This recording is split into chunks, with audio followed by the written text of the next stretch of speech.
Now we can go. Last week we studied the time when Samuel was just learning to know God's voice and was becoming a prophet of Israel. And in the meantime, the Philistines attacked Israel. We studied about that. And the people of Israel called for the Ark of God to be taken to battle.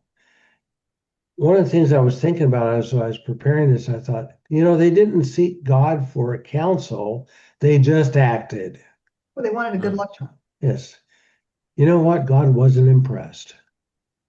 And he allowed them to be defeated and the ark to be taken by the Philistines. And when the word of this reached Shiloh, Eli fell off his chair and died from a broken neck. And his daughter-in-law, Phinehas, his wife, went into labor and died. And in her death throes, she named her newborn son Ichabod, which means the glory has departed. She was more concerned about the ark being taken than about her husband dying. That sounds like she was more righteous than he was. She had a priority straight. She had her priorities straight, Certainly absolutely. better than he did, which was nice. So we're going to take up the story and we're going to read through 1 Samuel chapter 5 and keep going. Bob, why don't you take on verses 1 through 5? Okay. Here we go. When the Philistines captured the Ark of God, they brought it from Ebenezer to Ashdod. Then the Philistines took the Ark of God and brought it into the house of Dagon and set it up beside Dagon. And when the people of Ashdod rose early the next day, behold, Dagon had fallen face downward on the ground before the ark of the Lord. So they took Dagon and put him back in his place. But when they rose early the next morning, behold, Dagon had fallen face downward on the ground before the ark of the Lord. And the head of Dagon and both his hands were lying cut off on the threshold. Only the trunk of Dagon was left to him. This is why the priest of Dagon and all those who enter the house of Dagon do not tread on the threshold of Dagon and Ashdod to this day. Isn't that an interesting story? So the Philistines had 5 main cities, and it seems like their primary temple was in Ashdod, one of their cities. And their god that they worshiped was called Dagon. It was an idol. Could have been a demon. We don't know. It was. They believed they believed he was a real god. Even though he was just an image, he was just a statue someone had artfully carved and painted. He clearly had arms and a head, or hands and a head. I would like to have seen that statue. It would have been interesting.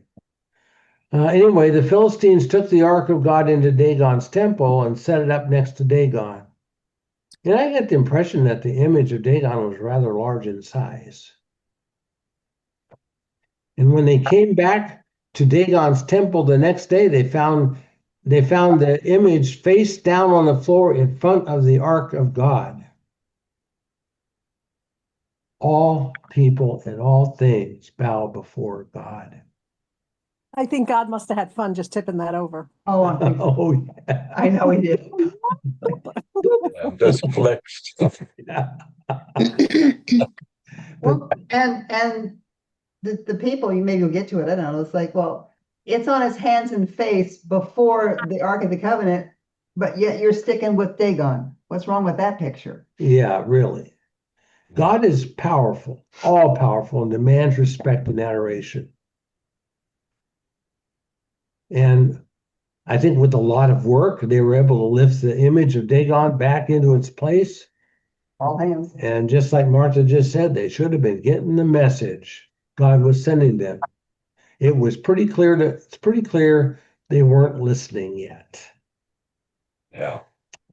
So one more night passed, and when they returned to the temple, they found Dagon's image again on the ground in front of the Ark of the God, but this time his head and hands were cut off the image and were lying on the threshold of the temple. It makes me think that the image was made out of wood. Doesn't say that it was broken off, it was cut off. The head and the hands were cut off and were not laying next to the idol. They were laying on the threshold of the temple. You know what that tells me? God will not be mocked. And but you know what it says in verse 5? That shows me the Philistines really believed Dagon was real. And they were so deceived. Because what they say, it says here, this is why the priests of Dagon and all who enter the house of Dagon do not tread on the threshold of Dagon and Ashdod to this day. Boy, they were deceived. They were so deceived by Satan. Okay, it gets better. Barbara, could you read verses 6 to 12? The hand of the Lord was heavy against the people of Ashdod, and he terrified and afflicted them with tumors, both Ashdod and his territory. And when the men of Ashdod saw how things were, they said, the ark of the God of Israel must not remain with us, for his hand is hard against us and against Dagon our God. So they sent and gathered together all the lords of the Philistines and said, what shall we do with the ark of the God of Israel? They answered, let the ark of the God of Israel be brought around to Gath. So they brought the ark of the God of Israel there. But after they had brought it around, the hand of the Lord was against the city, causing a very great panic, and he afflicted the men of the city, both young and old, so that tumors broke out on them. So they sent the ark of God to Ekron, but as soon as the ark of God came to Ekron, the people of Ekron cried out, they have brought around to us the ark of God of Israel to kill us and our people. They sent therefore and gathered together all of the lords of the Philistines and said, send away the ark of the God of Israel and let it return to its own place, that it may not kill us and our people. For there is a deathly panic throughout the whole city, and the hand of God was very heavy there. The men who did not die were struck with tumors, and the cry of the city went up to heaven. Let's talk about bubonic plague. My educational background is as a public health officer. So I have a master's in public health. So I know something about plague, studied it in school. Plague is a disease caused by a bacteria, Yersinia pestis. It's spread by flea bites from infected rodents, mice or rats. Symptoms include swollen lymph nodes in the groin, armpit, or neck, and these nodes become as large as chicken eggs. Wow. And are very, very painful, extremely painful. Other symptoms include extremely high fever, chills, extreme headaches, and extreme fatigue. And oh, by the way, And in the Dark Ages, it was called the Black Death. Many, many people have died from the plague over the years. it kills you in a big fat hurry. Yeah, people die. It spreads person to person. Once it gets in the lung, it's called pneumonic plague. Once it gets into the lung, and then it's spread very easily in the air. Someone just coughing and you're in the room, you can get it. And people die within a day. It's an awful, scary disease without antibiotics. Obviously, didn't have antibiotics yet. We can now treat it with antibiotics.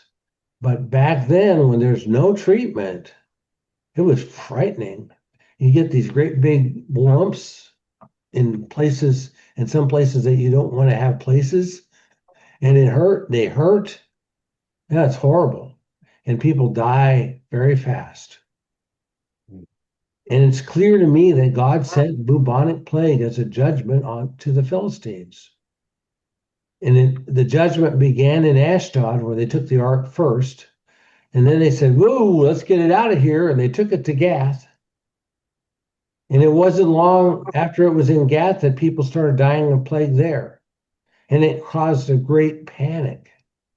Well, in the Middle Ages and stuff in Europe, every place that plague went, the people were just panicked. And then they decided to send it. Well, let's get it out of gas. So they sent it to Ekron. The people of Ekron said, "Don't send it here. What are you trying to do? Kill us?" And of course, they all did, and many died. They appealed to their leaders to send the Ark of God back to Israel. Get rid of it. And I think verse 12 is significant. And the cry of the city went up to heaven. They knew God was punishing them for having the ark. They knew it. There was no doubt in their minds. Yeah. It's one of the statements in the Bible that God, that's written by the prophets and so forth, that God said is that they will know that I am the Lord. He was constantly trying to convince people that he was Yahweh. He was the Lord, the God of the universe. Mhm. He wanted people to know that he was the Lord, and there was no mistaking. He was punishing them, and that he was God. But it's interesting because at the end of verse 7, they're still saying as if they're acknowledging Dagon's still a god. That he was that is God, this God, the capital G God is harsh against them and their God. And Dagon, well, they said our God, their God. So I Yeah. don't know. Yeah. Yeah. So they hadn't really kind of, I don't know, just dismissed Dagon as being a god. They still kind of thought of him as one, but the capital G God was harsh towards them, had more power over them. Yes. So, Yes. Because they were polytheistic, they just thought it was Israel's God. right. Yeah. They didn't understand that They was didn't the understand. God. They did not understand that he was the God. Okay, let's keep going. Verses, Kathy, I think it's your turn. Verses 1 through 9. Whoops. Okay, hold on. Okay. The ark of the Lord was in the country of the Philistines 7 months. And the Philistines called for the priests and the diviners and said, "What shall we do with the ark of the Lord? Tell us what we shall send into its place." Tell me what we shall send it to its place. Okay. They said, if you send away the ark of the God of Israel, do not send it empty, but by all means return him a guilty offering. Then you will be healed, and it will be known to you why his hand does not turn away from you. And they said, "What is the guilt offering that we shall return to him?" They answered, 5 golden tumors and 5 golden mice, according to the number of the lords of the Philistines, for the same plague was on all of you and on your lords. So you must make images of your tumors and images of your mice that ravage the land, and give glory to the God of Israel. Perhaps he will lighten his hand from off you and your gods and your land. Why should you harden your hearts as the Egyptians and Pharaohs hardened their hearts? After he had dealt severely with them, did they not send the people away, and they departed? Now then, take and prepare a new cart and 2 milk cows on which there has never come a yoke, and yoke the cows to the cart, but take their calves home away from them. And take the ark of the Lord and place it on the cart, and put it in a box at its side, the figures of gold which you are returning to him as a guilt offering.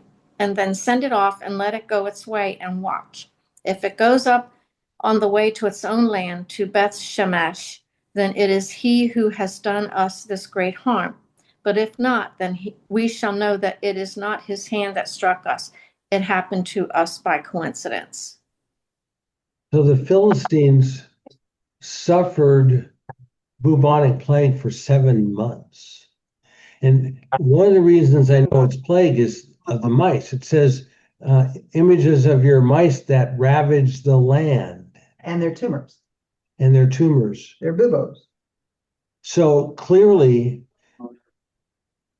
there were mice. God sent mice that were infected into the land, and that's how they got it. It's interesting. 7 months, that's a long time. A It would be a lot lot of of people. people would have died in 7 months. So the Philistine leaders sent to their priests and diviners and asked them, "Well, what do we do? What are we supposed to do?" They said, "Don't send it back empty. Better send a guilt offering. Make 5 golden tumors and 5 golden mice." And they understood what was happening and how they were getting sick. That's interesting. They figured out it was the mice that brought it in there. Somehow, maybe it was as soon as the ark came into town, mice followed it.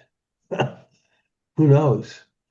And the priest told the leaders to give glory to the God of Israel, and indeed they should have. It was clear that God had judged them. They even reminded them of what happened to Egypt hundreds of years before when God judged Egypt because of Pharaoh wouldn't let the people leave. Interesting that they still knew that. They still that had been almost 400 years before that. That's a long time. They still knew it. It was in their histories, and they knew it. So after making the golden tumors and the golden mice, they were to place the Ark of God in a new cart and yoke 2 milk cows to the cart. And these are cows that had never been on a yoke. And if an animal's never been yoked or anything, they're wild. They don't know what to do. They would have been wild. And you take their babies away from them. Milk cows, new cows with new calves, they will fight you to be not separated from their babies. They will fight you. But the cows wouldn't move. If the cows wouldn't move, then they knew that it was not God who judged them. That was a good plan. It was a really good plan. And so let's find out what happened. Martha, it's your turn. Okay. Verses 10 to 12. The men did so and took 2 milk cows and yoked them to a cart and shut up their calves at home. And they put the ark of the Lord on the cart and the box with the golden mice and the images of their tumors. And the cows went straight in the direction of Beth Shemesh along one highway, lowing as they went. They turned neither to the right nor to the left, and the lords of the Philistines went after them as far as the border of Beth Shemesh.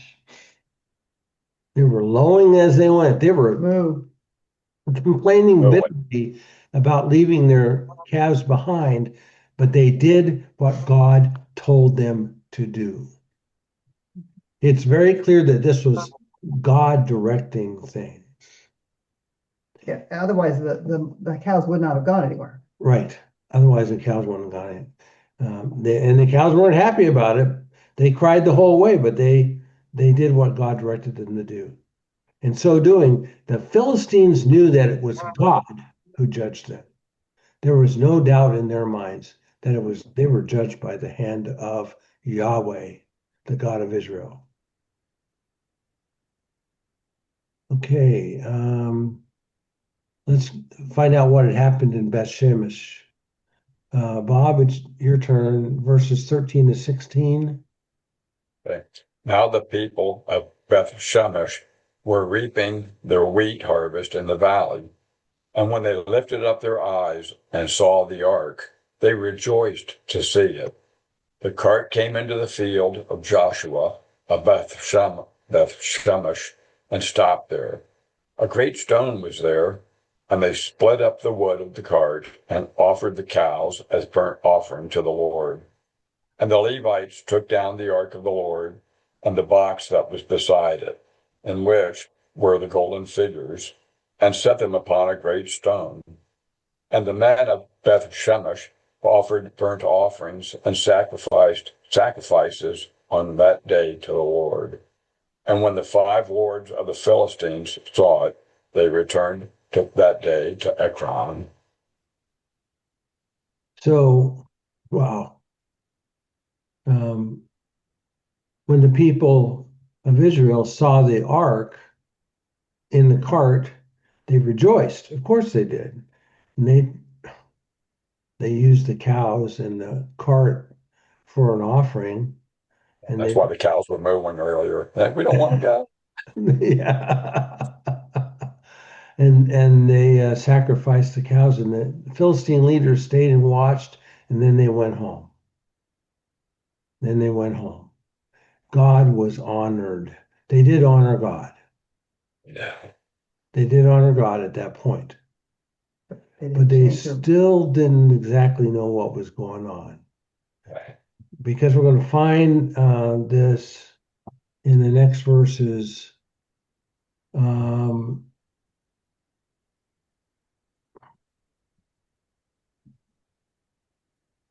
Barbara, could you read verses 17 and 18? These are the golden tumors that the Philistines returned as a guilt offering to the Lord. One for Ashdod, one for Gaza, one for Ashkelon, one for Gath, one for Ekron, and the golden mice according to the number of all the cities of the Philistines belonging to the 5 lords, both fortified cities and unwalled villages. The great stone beside which they set down the ark of the Lord is a witness to this day, the field of Joshua of Beth Shemesh. Interesting. You know, these names of these cities are still, those cities are still there in Israel today. Gaza, great, the Israelis have fought battles around Gaza. For decades. And Ashdod and Gath and Ekron, all these places, they're still there today. Gath is where Goliath was from. Yeah, Gath was from where Goliath was from. Yeah. Oh, man. And so those are the 5. There were so the Philistines had an interesting power structure. They had 5 lords. They didn't have a single king. Each city state had its own lord, and they kind of acted together in unison and so forth. And so that's why they made the 5 golden mice and 5 golden tumors. But it seems clear to me that all the Philistines were impacted by God's judgment. It wasn't just Ekron and Gath and Ashdod. I think all 5 of them were impacted. Well, it's not that far apart either. Yeah, they weren't that far apart. Well, they had it for 7 months. That's a long time. It's a long time.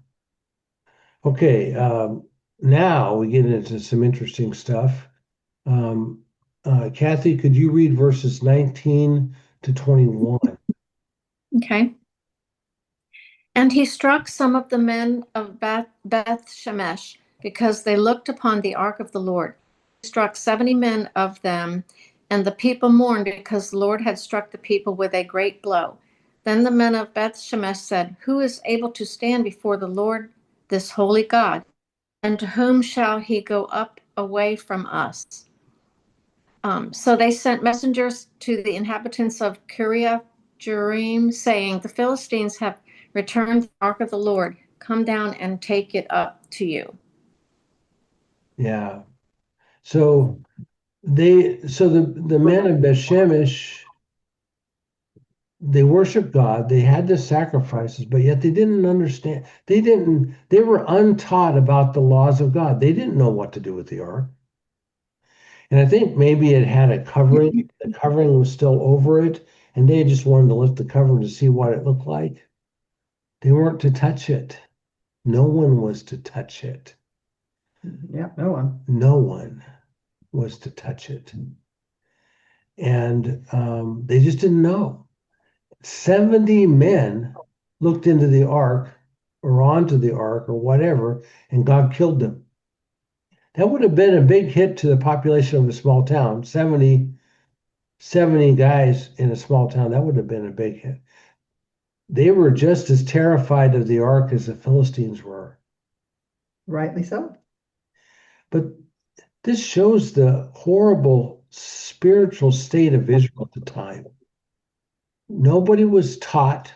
See, Eli was supposed to be the teacher of Israel. He was the high priest. He was supposed to be the teacher. Later, way later on, when you read Ezra, when you read the story about Ezra, who was the high priest at the time of his time, when they were returning from captivity, what he did was he went around and taught people the law of the Lord.